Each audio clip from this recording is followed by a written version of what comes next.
Assalamualaikum. Hari ni kita nak masak menu ringkas kita, asam pedas ayam. Kita ada bawang besar, bawang putih, kunyit hidup dan halia. Bahan-bahan ni semua yang kita nak mesin kisar halus. Kemudian kita panaskan minyak, kita tumis bahan kisaran kita tadi. Okey, masukkan cili keri yang telah kita blender. Terpulanglah nak pedas macam mana. Kemudian kita masak sehingga pecah minyak. Okey, sehingga pecah minyak. Kemudian masukkan air lebihan blender tadi sedikit, kita tumis sekejap. Kemudian kita masukkan air asam jawa. Lepas tu didih remis sekejap, kita masukkan ayam.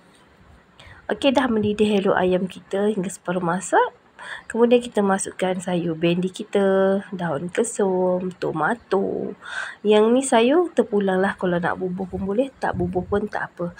Okey, kemudian kita perasakan dengan garam, gula dan sikit perasa. Kita didihkan sehingga masak kita punya ayam tu mendidih elok.